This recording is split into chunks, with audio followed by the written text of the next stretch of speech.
Hello friends, मैं lucky आपका स्वागत करती हूँ अपने YouTube channel Shivanshi Hindi point पर। सभी को मेरा नमस्कार। आई होप आप सभी बहुत अच्छे होंगे और अपने एग्ज़ाम की तैयारी लगातार और बहुत अच्छे ढंग से कर रहे होंगे। जैसा कि फ्रेंड्स आप सभी जानते हो, लगातार हिंदी साहित्य से संबंधित क्लासेज हमारे चैनल पर होती हैं। उसी कड़ी को आगे बढ़ाते हुए आज की क्लास स्टार्ट करते हैं। क्लास काफ़ी महत्वपूर्ण है। यूथ कंपटीशन से सारे PYQ लगातार करा रही हूँ। जिसने भी पहले की क्लासेज ना देखी वो ज़रूर देख ले। एक एक प्रश्न आपकी प्रत्येक हिंदी की परीक्षा के लिए महत्वपूर्ण है। स्टार्ट करते हैं आज की क्लास। फ्रेंड्स, जिस प्रश्न की व्याख्या हो चुकी है उसको आज रिपीट नहीं करेंगे क्योंकि प्रश्न आज हम ज़्यादा करेंगे। प्रश्न 51 है, गोरी सोबे सेज पर मुख पर डारी केस पंक्ति किसके द्वारा रचित है? ए घनानंद, बी विद्यापति, सी बिहारी, डी अमीर खुसरो। तो ये है अमीर खुसरो।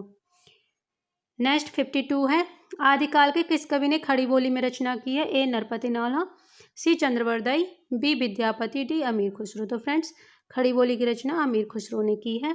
अमीर खुसरो को हम कई बार पढ़ चुके हैं लेकिन फिर भी एक बार पढ़ेंगे। अमीर खुसरो आदिकाल के एकमात्र कवि हैं जिन्होंने खड़ी बोली में रचना की है। अमीर खुसरो का वास्तविक नाम है अबुल हसन। प्रश्न बनता है, अमीर खुसरो का वास्तविक नाम क्या है? अबुल हसन।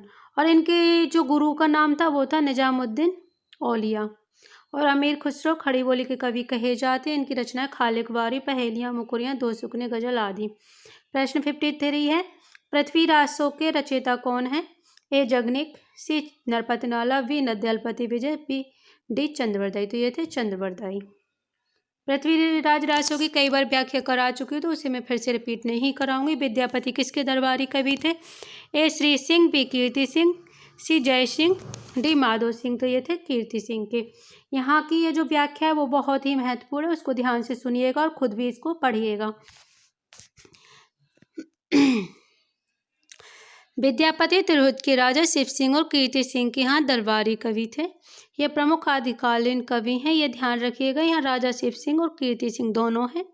डिपेंड करता है ऑप्शन में क्या है। जैसे यहाँ शिव सिंह नहीं है, कीर्ति सिंह है, इसलिए हमारा राइट आंसर कीर्ति सिंह था। ये प्रमुख आदिकालीन कवि, इनके गुरु का नाम पंडित हरि मिश्र था। ये बिहार के दरभंगा जिले बिप्सी नामक गांव के निवासी थे। कहाँ के थे? बिप्सी। इनकी प्रमुख रचनाएं इस प्रकार हैं: कीर्तिलता, कीर्ति पताका, शैव सर्वस्वसार, गंगा भाग्यावली, भू परिक्रमा, पुरुष परीक्षा, पदावली। पदावली मैथिली भाषा में रचित है तथा यह विद्यापति की प्रसिद्धि का कारण भी है। कौन सी पदावली? बच्चन सिंह ने विद्यापति को जातीय कवि कहा है। विद्यापति को जातीय कवि किसने कहा है? बच्चन सिंह ने। आपके 10 प्रश्न यहाँ से निकलते हैं। प्रश्न 54 है, कौन सिद्धोतनाथों की सूची में अभयनिष्ठ है? ए सरहपाद, बी चरपरीनाथ, सी मतेश्वरनाथ, डी कन्हैया। तो ये थे सरहपाद। प्रश्न है, और इनका सब बहुत ही महत्वपूर्ण ग्रंथ कौन सा? दोहा कोश। इनके 32 ग्रंथ बताए जाते हैं। 55 है, आलाखंड नाम से प्रसिद्ध रचना कौन सी है? खुमान रासो, बी बीशल देव रासो, सी परमाल रासो, डी हमीर रासो। तो फ्रेंड्स, ये है परमाल रासो, जगनिक की रचना है। प्रश्न 56 है, 12 बार श्लोक कुकर जी और 16 लो GSR किसकी पंक्ति है? बी कालिदास, बी मलुकदास, सी जगनिक, डी नागरीदास। तो फ्रेंड्स, ये है जगनिक की। प्रश्न 57 है, किस कवि को मैथिल कोकिल कहा गया? ए विद्यापति, बी अब्दुल रहमान, सी गोरखनाथ, डी सवरप्पा। तो विद्यापति को कहा गया है मैथिल कोकिल। ये अभी मैं थ्योरी विद्यापति की करा चुकी हूँ तो इसको दोबारा से नहीं कराऊंगी। प्रश्न 56 है, चंद्रवरदाई किस राजा के दरबारी थे? पृथ्वीराज चौहान, बी राजा जय सिंह, सी खुमान राजा, या फिर डी विशलदेव। तो पृथ्वीराज चौहान के यहाँ थे। प्रश्न 59 है, नाथों की कुल संख्या कितनी मानी जाती है? ए 9, बी 14, सी 26, डी 12। ये मानी जाती है 9। महत्वपूर्ण है, ये लर्न होने चाहिए सभी नाथों के नाम: नागार्जुन, जड़ भरत, हरिश्चंद्र, सत्यनाथ, भीमनाथ, गोरखनाथ, चारपट, जलंधर, मलियार्जुन।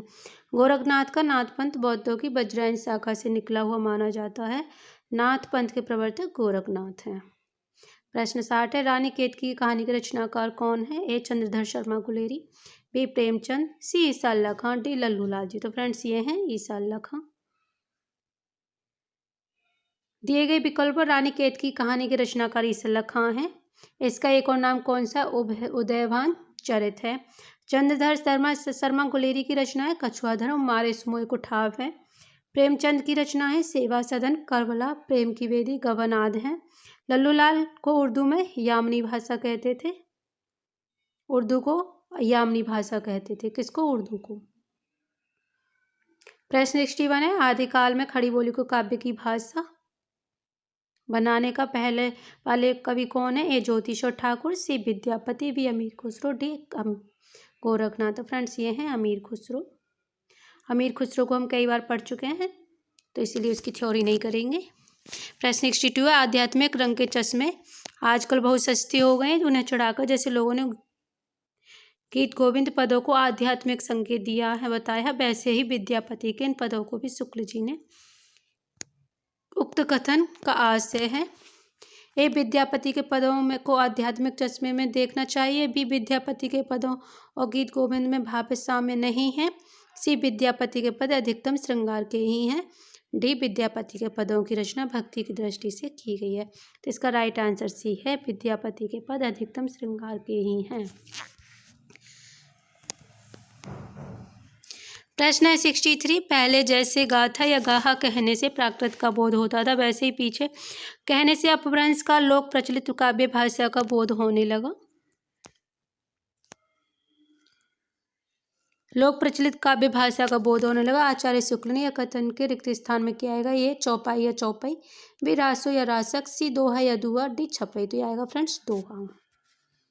नेक्स्ट प्रश्न है 64, निम्नलिखित में से किस विद्वान ने सरहापात का हिंदी का प्रथम कवि माना है? ए आचार्य शुक्ल, बी आचार्य हजारी प्रसाद द्विवेदी, सी डॉक्टर रामकुमार वर्मा, डी राहुल संकृतायन। तो फ्रेंड्स ये थे राहुल संकृतायन। प्रश्न 65 है, आचार्य शुक्ल ने रासो शब्द का संबंध किस शब्द से माना है? रास से, रहस्य से, रसायन से, रासक से। तो शुक्ल जी ने माना है रसायन से, और कवियों का भी देख लेते हैं। रास से माना है नंद दुलारे वाजपेयी ने। रहस्य से माना है कविराज श्यामल दास, काशी प्रसाद जायसवाल। रासक से माना है हजारी प्रसाद द्विवेदी, नरोत्तम स्वामी, दशरथ शर्मा, माता प्रसाद गुप्त। प्रश्न है 66, पृथ्वीराज विजय नामक ग्रंथ के आधार पर पृथ्वीरासों को अप्रामाणिक रचना मानने वाले विद्वान हैं? ए डॉक्टर बूलर, बी कविराजा श्यामल दास, सी मुंशी देवी प्रसाद, डी गौरीशंकर हीराचंद। तो फ्रेंड्स ये थे डॉक्टर बूलर।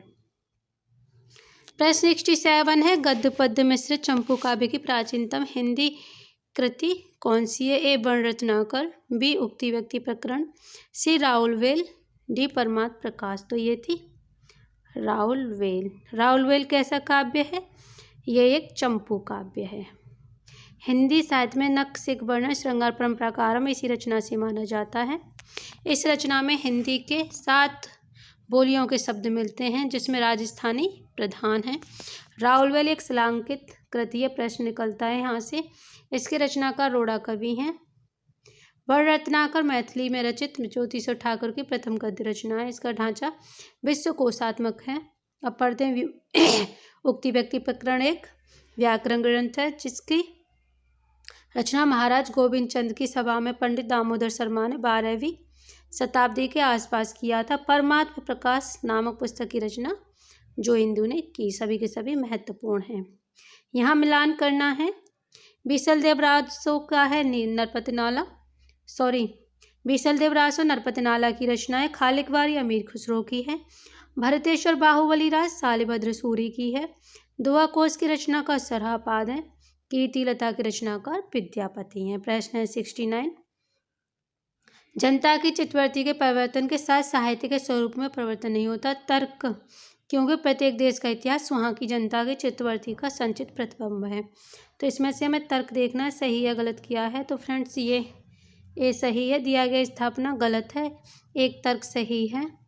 जनता की चित्तवृत्ति के परिवर्तन के साथ साहित्य के स्वरूप परिवर्तन होता है, क्योंकि प्रत्येक देश का साहित्य वहाँ की जनता की चित्तवृत्ति का संचित प्रतिबिंब होता है। और ये किसका कथन है? ये आचार्य रामचंद्र शुक्ल का कथन है।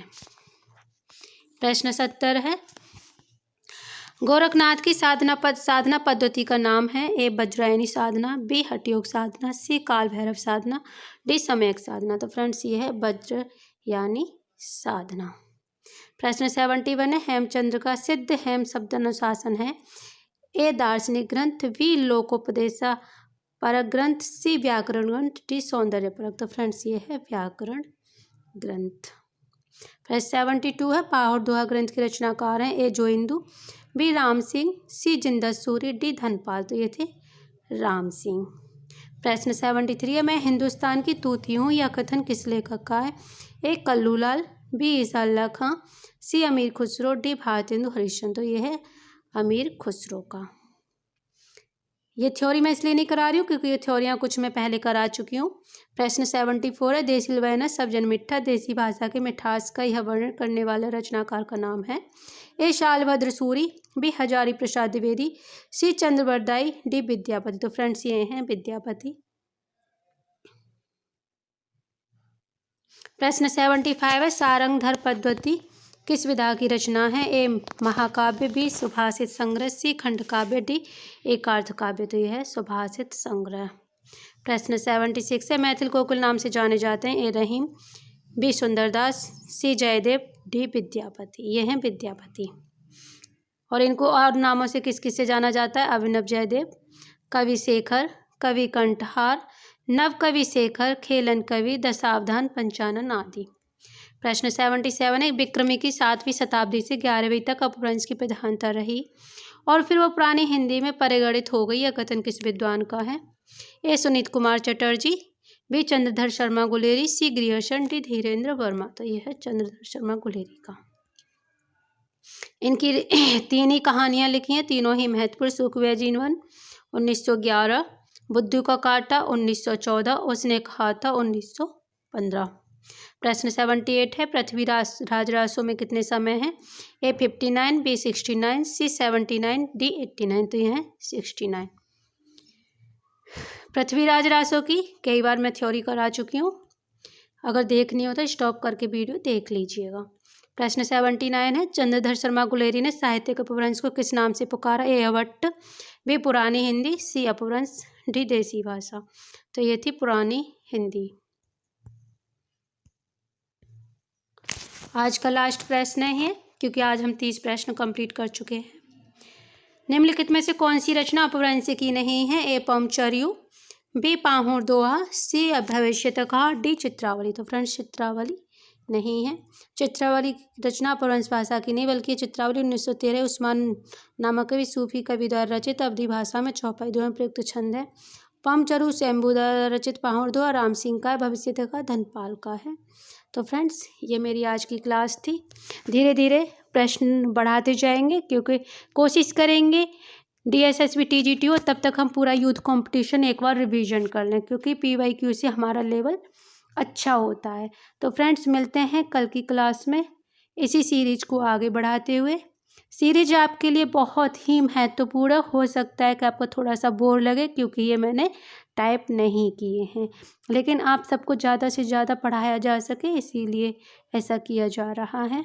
तो फ्रेंड्स क्लास पसंद आई हो तो लाइक शेयर ज़रूर कीजिएगा और चैनल को सब्सक्राइब ज़रूर कीजिए जिससे कि आने वाली हर वीडियो का नोटिफिकेशन आपको टाइम पर मिल जाए।